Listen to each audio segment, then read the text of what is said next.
오늘 읽은 창세기 4장에는 유명한 가인과 아벨의 이야기가 등장합니다.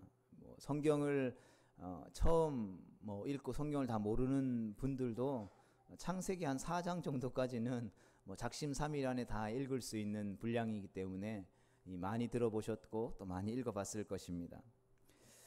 창세기 4장에서 가장 중요한 내용은 바로 아담과 하와가 이 죄를 지은 이후에 태어난 인류의 모습이 어떻게 시작되었는지, 어떻게 바뀌었는지에 대해서 이야기해 주는 내용입니다.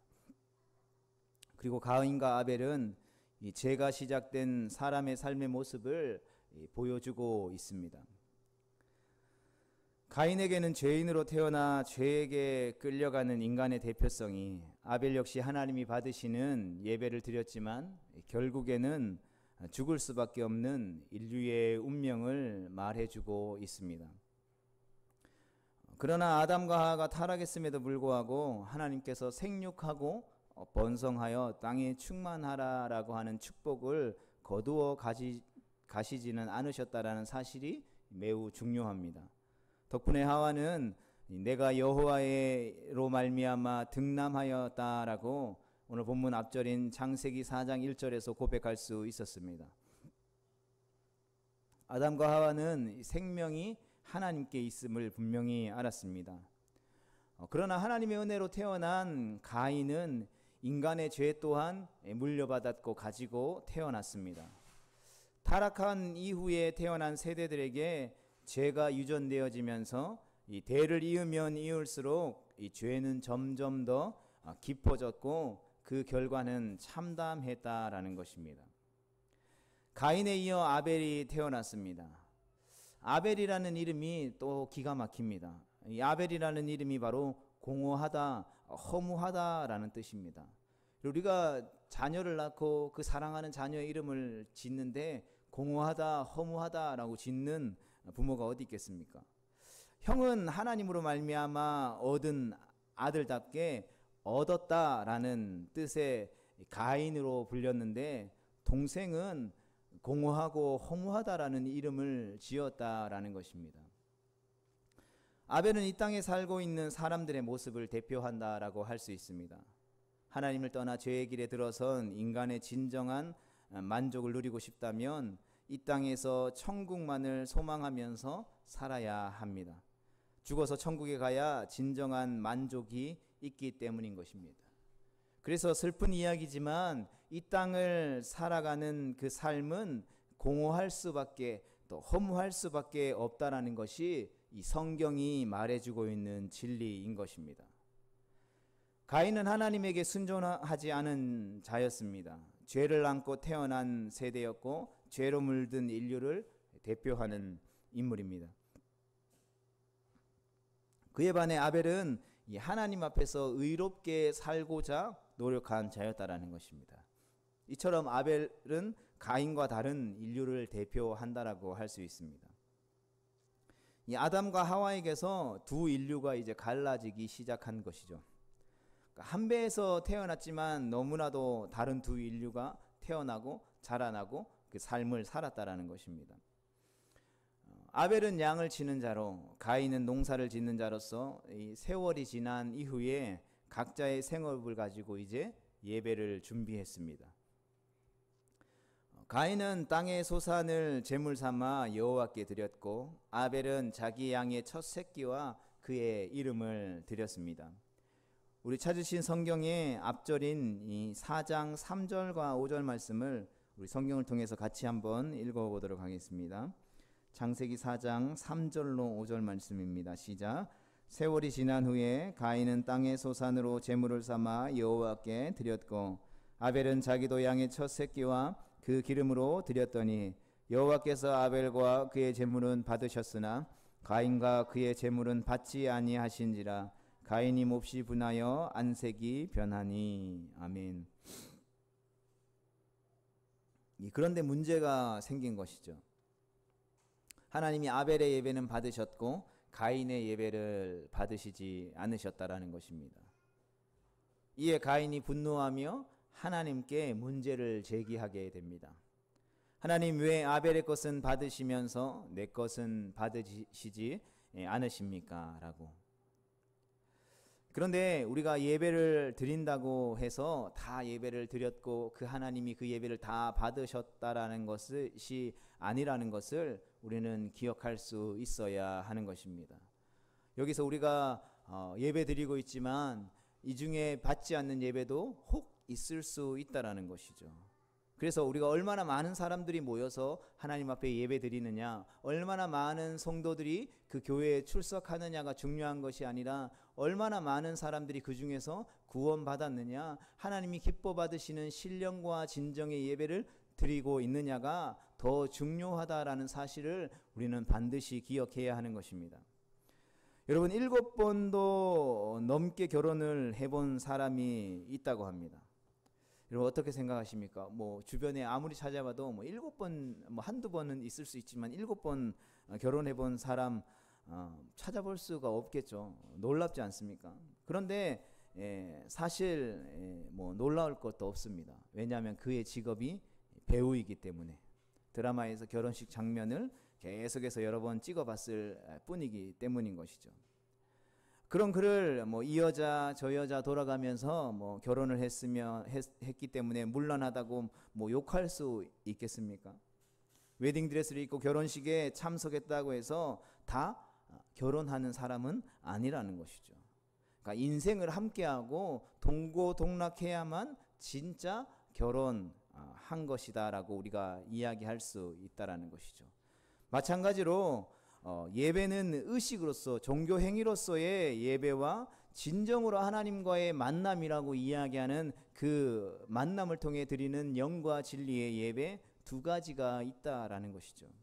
우리가 예배 시간에 정해진 시간에 정해진 예전에 따라서 하나님 앞에 예배 드리고 그 예배 시간에 참여한다라고 해서 다 예배를 드리는 것이 아니다라는 것이죠. 예배를 받으시는 하나님과의 만남이 있어야만, 그 하나님과의 관계가 있어야만 진짜 예배라는 것이죠. 많은 헌금을 드리고 많은 봉사를 한다고 해서 그것이 예배가 아니라는 것이죠. 그러면 무엇이 문제였을까요? 하나님은 가인이 드린 제물과 예배를 받지 않으셨습니다. 왜 받지 않으셨냐라는 것이죠. 뭐 어떤 이들은 아벨의 양이 첫 새끼를 드렸는데 비에 가인은 첫 소산을 드렸다라는 얘기가 따로 없는 것으로 보아 뭐 정성이 부족했기 때문이라고 말하기도 합니다. 그래서 어떤 원어의 공부라든지 신학적인 체계가 잡혀 있지 않았던 우리 뭐 부모님 세대에 뭐 30년 40년 전에 이 본문을 가지고는 예배 드릴 때에 정성 들여서 예배해야 된다, 정성을 다해야 한다라는 이야기들 하면서 뭐 이 정성을 들여서 예물 드리고 예배 드려야 되니까 뭐 이 돈도 빠딱빠딱한 새돈 해야 돼서 물 뿌려가지고 다리미로 말려서 성경책에 끼워 넣었다가 드려야 되고, 교회 올 때는 가장 좋은 단정한 옷을 입고 예배에 드려야 되고, 뭐 정성이 부족하면 하나님 예배 안 받으신다는 그런 이야기들을 가지고 또 이 본문을 해석하기도 했다라는 것이죠.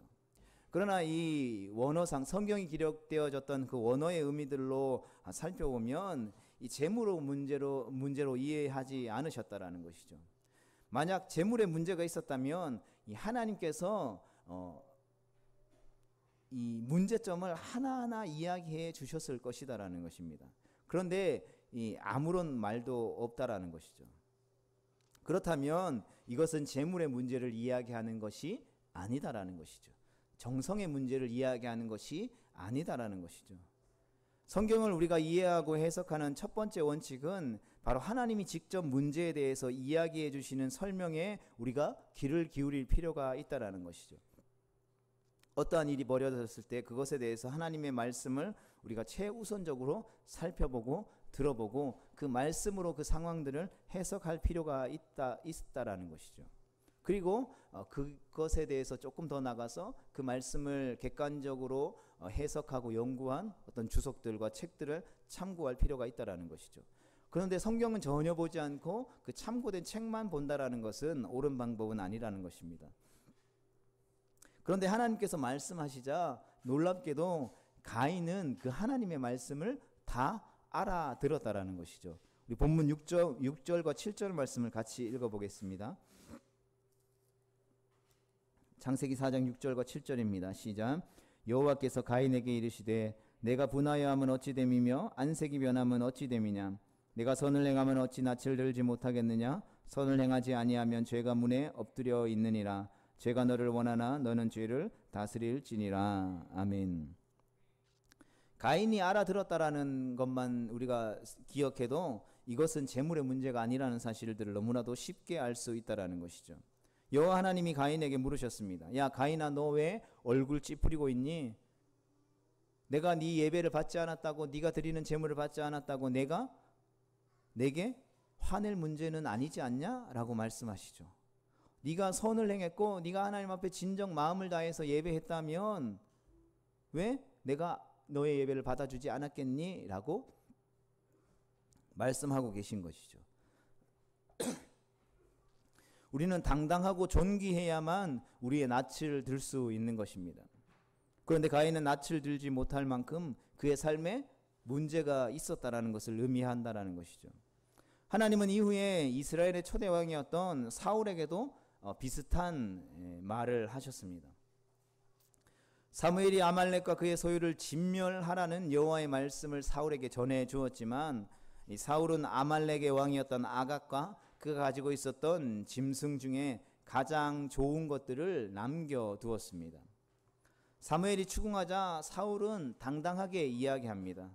사무엘상 15장 15절에 보면 하나님 여호와께 제사하려 하여 양들과 소들 중에서 가장 좋은 것들을 내가 남겼습니다 라고 변명하죠.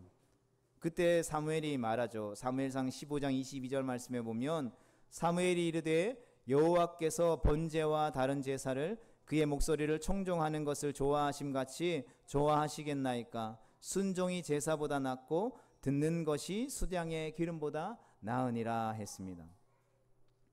무슨 말입니까? 쉽게 말해서 제물이 아니라 삶을 드릴 수 있어야 좋은 제사, 좋은 예배라는 것입니다. 하나님의 말씀을 청종하고 하나님의 뜻대로 살아가는 것이 바로 올바른 제사요 예배라는 것입니다. 아벨과 그의 제물, 가인과 그의 제물처럼 드리는 사람과 제물은 한데 묶여 있다라는 것이죠. 삶과 제물이 하나라는 것입니다. 하나님은 아벨과 그의 삶, 그의 제물은 받으셨지만 가인과 그의 삶과 그의 제물은 받지 않으셨다라는 것이죠. 하나님은 거룩하신 분이십니다. 하나님은 죄가 없는 분이십니다.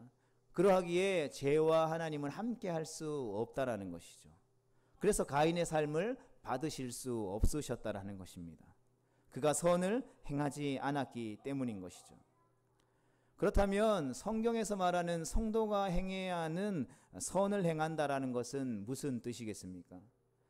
기독교에서 이야기하고 성경이 우리 가운데 진리의 말씀으로 이야기하는 선은 어떤 이 땅에서 사람들이 이야기하는 윤리적인 삶, 도덕적인 삶의 문제가 아니라 바로 방향성이라는 것이죠. 그냥 착한 일을 했으니까 하나님 다 기뻐하실 거야 라가 성경에서 말하는 선이 아니라는 것입니다. 있어야 할 자리에 있고 가야 할 자리에 가는 것이 성경이 말하는 선이라는 것이죠. 마땅히 있어야 할 자리에 있지 않고 또한 마땅히 가야 할 자리에 가지 않는 것이 바로 성경이 말하는 죄요 악이라는 것입니다. 그래서 성도에게 있어서 성경에 있어서 중간지대는 없다라는 것이죠. 선을 행하거나 행하지 않는 것 둘 중에 하나라는 것입니다. 그러니까 아주 어쩌면 간단하죠. 심플하죠. 가윤이가 오늘 아침에 무슨 종교에 관한 책을 가지고 이제 교회에 오는 차에 타서 이건 읽어봤더니 너무 어려워서 이해 하나도 못하겠어요. 이런 이야기들을 이렇게 앉아서 이야기했는데 성경에서 말하는 선은 이해 못할 어려운 것이 아니라는 것이죠. 너무 간단하다라는 것입니다. 누구나 다 이해할 수 있는 것이라는 것이죠. 적극적으로 악을 행해야만 악한 것이 아니라 선을 행하지 않는 그 모든 것이 악한 것이라는 것이죠. 선을 행하지 않으면 선을 행하겠다라는 뜻이 없으면 죄가 문에 엎드린다라는 것이죠. 결국 죄를 짓게 된다라는 말을 하고 있는 것입니다. 이것은 윤리나 도덕의 문제가 아니라는 것이죠. 그러하게 세상 사람들이 성도의 어떤 선을 행하는 삶을 바라볼 때에 때로는 그들의 가치관과 그들이 생각하는 윤리와 도덕의 선에 바라봤을 때에는 이해가 되지 않는 부분들이 있다라는 것이죠. 그래서 우리가 선을 행했다라고 이야기함에도 불구하고 세상은 그것을 싫어할 수 있다라는 것이죠. 대표적인 것이 성경에서 말하는 선이 무엇입니까? 때를 얻든지 못 얻든지 죄로 죽을 수밖에 없는, 지옥에 갈 수밖에 없는 영혼들을 향하여서 하나님의 복음을 증거하는 것이 성경에서 이야기하는 선이라는 것이죠. 그래서 성도의 입장에서 복음을 증거하는 선을 행하지만 그것을 받아들이는 세상의 관점에서 볼 때는, 윤리와 도덕적인 관점에서 볼 때는 그것이 그들에게 선이 되지 않을 수 있다는 것이죠. 그래서 우리가 선을 행하지만 핍박과 박해가 세상으로부터 우리에게 주어질 수 있다는 것을 기억해야 하는 것입니다. 그래서 성경에서 말하는 선은 그리스도 중심으로 사는가 살지 않는가의 문제를 이야기하는 것이죠. 예수 그리스도가 원하시는 삶을 살면 우리가 선한 것이고, 원하시지 않는 삶을 살면 악한 것이라는 뜻입니다. 아무리 자원봉사를 많이 하고, 아무리 불우한 이웃을 돕고, 아무리 지나가는 길에 쓰레기를 줍고 착한 일을 행한다 할지라도 예수님이 원하는 삶을 살지 않으면 그러한 삶을 살아가는 사람 또한 죄인이요 악인이라고 칭할 수밖에 없다라는 것입니다. 그리고 인간의 원리가 중심을 지배하는 것을 인본주의라고 이야기합니다. 민수기 13장에 보면, 제가 산동교회 처음 인사하러 예배 왔을 때에 우리가 살펴봤던 말씀이죠. 민수기 13장에 보면 12명의 정탐꾼의 보고가 있습니다. 우리가 잘 아는 대로 10명과 2명의 보고가 극명하게 달랐죠. 같은 것을 돌아보고 같은 것을 경험하고 왔음에도 불구하고 다른 보고가 주어지게 되었다라는 것입니다. 바로 중심의 원리가 달랐기 때문이라는 것이죠. 똑같은 것을 보았지만 인간 중심적으로 해석하느냐, 하나님 중심으로 해석하느냐에 따라 전혀 해석이 달라진다라는 것이죠. 그렇다고 해서 10명이 보고한 그 보고가 틀렸다라는 것은 아니라는 것이죠. 그들의 보고는 너무나도 정확한 보고였다라는 것입니다. 실제로 그들은 강했고, 그들은 그 땅은 기름진 땅이었습니다. 하나님 중심으로 그 땅을 바라본다라고 해도 전혀 달라질 것이 없는 보고였다라는 것이죠. 여호수아와 갈렙도 그 땅의 족속들이 강하다라는 것을 알았습니다. 그리고 그 땅이 적과 끓이오르는, 우리가 들어가서 복을 누리며 살만한 친히 하나님이 우리를 인도하실 땅이라는 사실에 대한 보고에는 일절 부정하는 것이 없었다라는 것입니다. 그러나 하나님이 기뻐하시면 전혀 다른 결과를 가져올 수 있다라는 것을 알았기에 다른 보고를 하게 되었다라는 것이죠. 그러니까 세상을 현실적으로 바라보는 판단력을 그들이 잃어서가 아니라는 뜻이죠. 그러니까 상황은 똑같지만 그 상황 속에서 무엇을 중심으로 어떠한 안경을 쓰고 그 현실을 바라보느냐에 따라서 그 결과는 확연히 달라진다라는 것이죠. 그러니까 중심에 땅의 것이 있으면 불평이 나오게 되고, 하나님의 나라가 있으면 믿음의 말이 나오게 된다라는 것입니다. 그러니 그리스도인은 하나님 앞에서 변명할 수 없다라는 것이죠. 하나님, 제가 얼마나 힘든지 아시고 제 상황이 어떻게 어려운지 아십니까? 라고 우리가 하나님 앞에 묻는다면 하나님이 분명하게 이야기하시겠죠. 내가 다 안다라고. 그러나 하나님께 우리가 보채기 전에, 우리의 불평과 불만을 토로해 놓기 전에 먼저 우리의 중심이 어디를 향하고 있는지, 어디를 향해서 나아가고 있는지를 점검해야 한다는 것입니다. 중심을 어디에 두느냐, 이것은 우리의 삶에 있어서 끝없는 신앙의 씨름이 될 것입니다. 죄인인 인간은 중심을 자기 쪽으로 끌어당기는 속성을 가지고 있습니다. 중심에 하나님을 모시지 않으면 어떻게 됩니까? 당연히 죄로 기울 수밖에 없겠죠. 오늘 본문에 나오는 가인은 지극히 자기중심적으로 살았습니다. 죄가 하나님을 거스르고 제멋대로 살아가도록 부추겼을 때에 죄를 다스리지 못하고 죄에 들려 살았고, 이것이 가인의 삶이었습니다. 그래놓고 하나님 앞에 제사를 올리면 뭐합니까? 삶의 방향이 하나님을 향해 있지 않고 하나님이 원하시는 대로 살았는데, 하나님의 말씀을 청종하거나 하나님과 관계를 맺으려 하지도 않았는데 하나님이 그의 제사를 받으셔야 할 이유가 어디에 있냐라는 것입니다. 그도 그럴 것이 가인은 농사를 지었다라고 했습니다. 그런데 아담과 하와가 에덴 동산에서 범죄하고 쫓겨날 때 하나님이 그들에게 저주하신 것이 있죠. 땅에 엉겅퀴를 내겠다라고 했죠. 그러니까 농사를 지을 때에 잡초도 너무 많고 피도 너무 많아서 아무리 네가 노력해도 결실하지 못할 걸, 그렇게 될 거야. 땀을 흘리고 수고하고 애를 써야만 뭐 결실을 맺을까 말까 할 걸이라고 하나님이 저주하셨죠.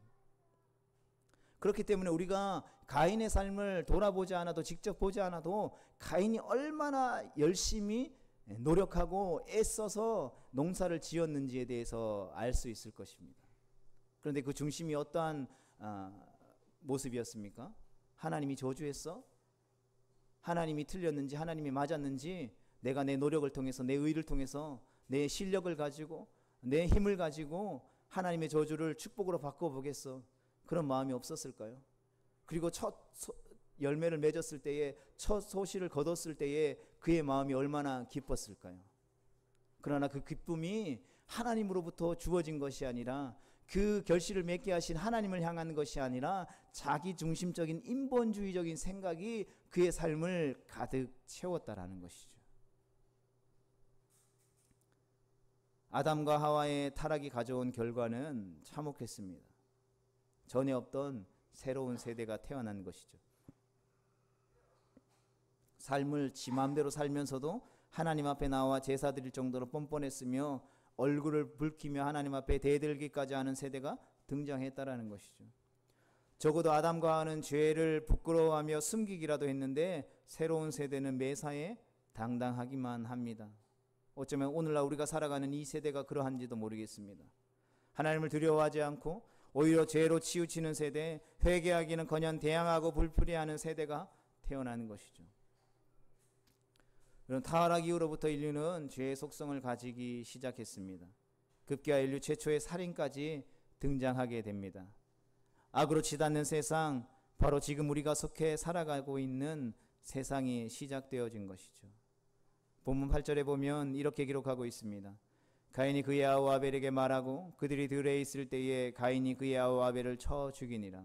인류 최초의 살인 사건에 대한 기록입니다.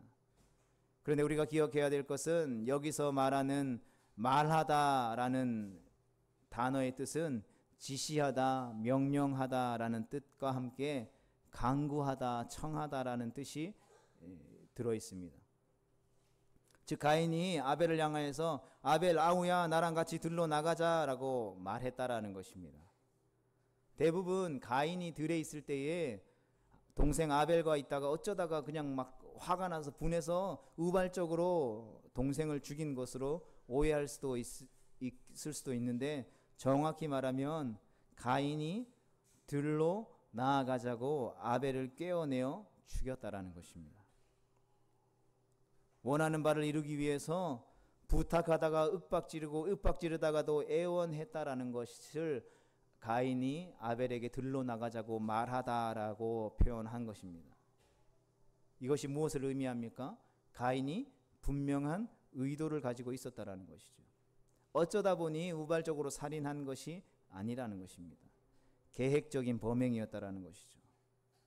이 사실을 마주할 때에 얼마나 섬뜩합니까? 죄를 다스리기는커녕 오히려 앞서서 계획하고 그 계획을 결국 실행에 옮겼다라는 것입니다. 그리고 본문 9절 말씀에 이렇게 이야기합니다. 여호와께서 가인에게 이르시되 내 아우 아벨이 어디 있느냐? 그가 이르되 내가 알지 못하나이다. 내가 내 아우를 지키는 자니이까. 이전에 아담에게 물으셨던 것처럼 하나님은 가인에게 내 동생 아벨이 어디 있느냐라고 물으셨습니다. 또다시 재판이 시작된 것입니다. 앞에서도 말씀드렸던 것처럼 아담은 적어도 자신의 부끄러움을 고백하기라도 했다라는 것입니다. 그런데 가인을 보면 무엇이라고 이야기합니까? 내가 내 아우를 지키는 자입니까? 라고 되레 대묻고 대들고 있는 것이죠. 오늘 본문 10절 말씀과 이어지는 12절까지 말씀을 보면 이렇게 기록하고 있습니다. 이르시되 내가 무엇을 하였느냐? 내 아우의 핏소리가 땅에서부터 내게 호소하느니라. 땅이 그 입을 벌려 내 손에서부터 내 아우의 피를 받았은즉 내가 땅에서 저주를 받으리니 내가 밭을 갈아도 땅이 다시는 그 효력을 내게 주지 아니할 것이요 너는 땅에서 피하며 유리하는 자가 되리라. 아벨의 피가 땅에서부터 대성통곡하며 부르짖었습니다. 가인은 죄를 물려받아서 태어나서 그렇다고 치고 아벨은 무슨 죄가 있겠습니까? 죄된 세상에서 태어나서 하나님이 기뻐하는 제사를 드린 죄밖에 없다라는 것이죠. 여러분, 이 상황을 보면 누가 봐도 시험 들 만한 상황 아니겠습니까? 하나님은 왜 하나님이 기뻐하는 누가 봐도 믿음 좋고 예배 잘 드린 자를 지켜주시지 않았을까요? 너무나도 억울한 상황입니다. 게다가 아벨은 자기가 무엇 때문에 죽어야 하는지도 모른 채 죽었다라는 것이죠.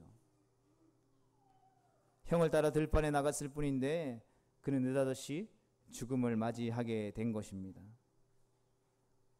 주님 옆에 다다라서야 자기가 왜 죽었는지 하나님께 묻고 알게 되었을 것입니다. 여러분, 이것이 우리의 삶의 모습이라면 얼마나 억울하겠습니까? 아벨의 삶은 억울하기 짝이 없었다라는 것이죠. 그의 이름처럼 허무한 삶이었습니다. 공허한 삶이었습니다. 그러한 인생을 살다가 죽었습니다. 그러나 아벨은 의인이었습니다. 의인은 성품이 아니라 관계에 의해 결정되어진다라는 사실을 우리는 반드시 기억해야 합니다.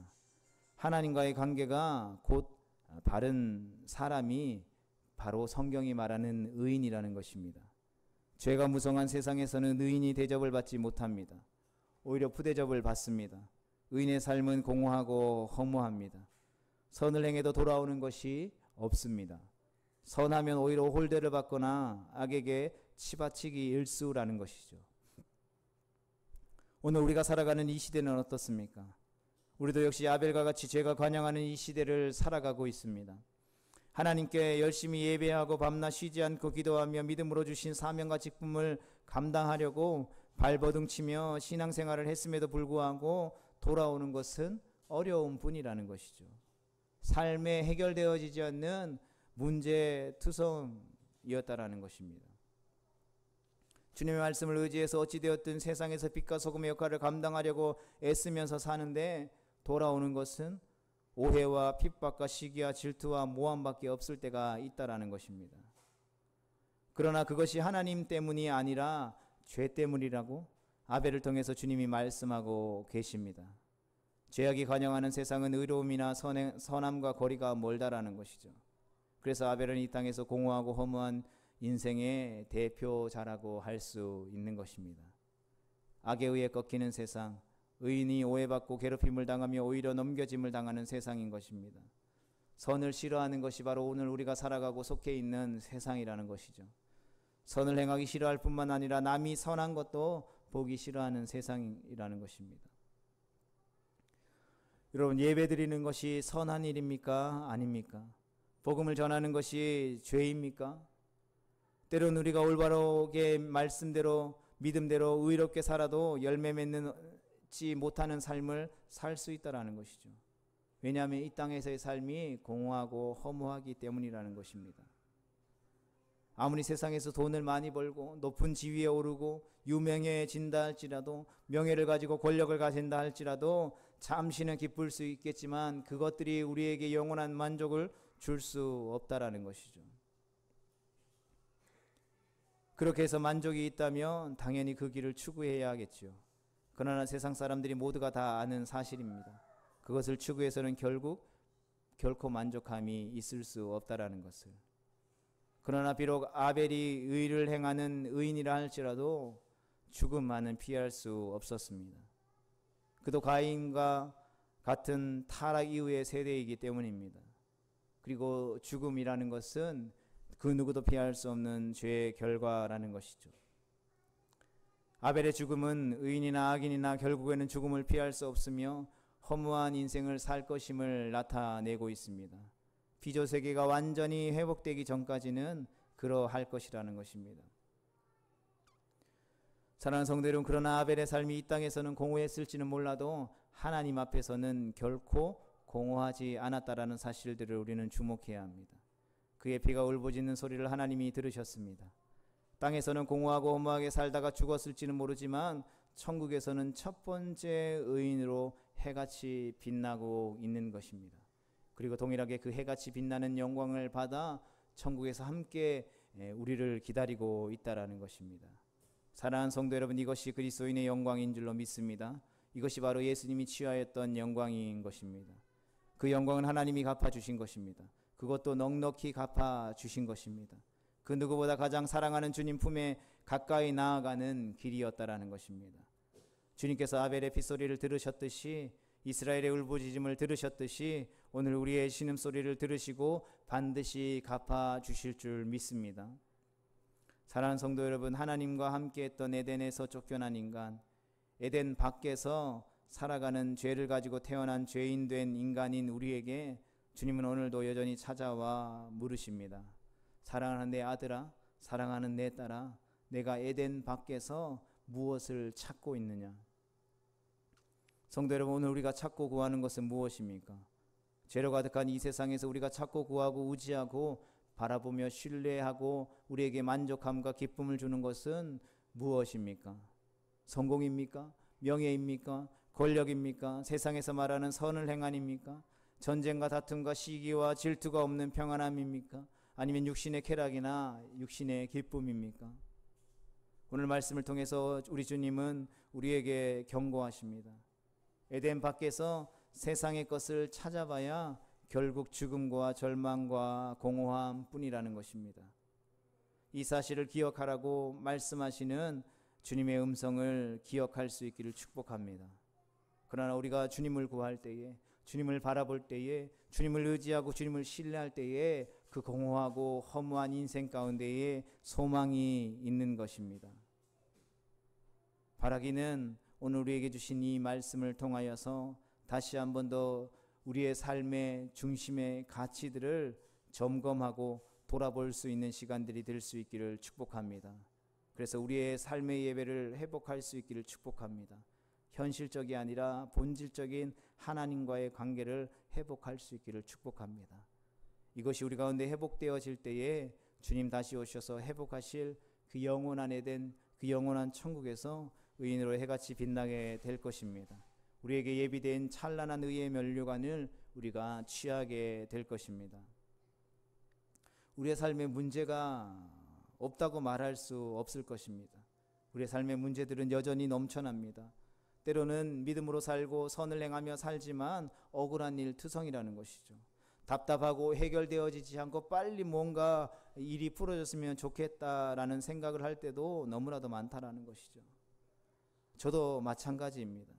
그러나 그럼에도 불구하고 오늘 이 주신 말씀을 통하여서 우리가 다시 한 번 더 기억할 것은 우리 주님께서 반드시 갚으신다라는 것이죠. 그냥 갚으시는 것도 아니고 넉넉하게 갚으시고 우리를 회복하게 해 주실 줄로 믿습니다. 이 하나님을 향한 신뢰함으로 다시 한번 우리의 삶과 우리의 예배가 하나 된 거룩하고 복된 성도의 삶을 살아내므로 이 마지막 시대 주님이 찾으시는 한 예배자 되어서 주님의 마음을 시원케 해드리며 주님의 뜻을 이 땅 가운데 실현해내는 축복의 통로의 삶을 살아갈 수 있는 우리 모두가 되어질 수 있기를 주님의 이름으로 축복합니다.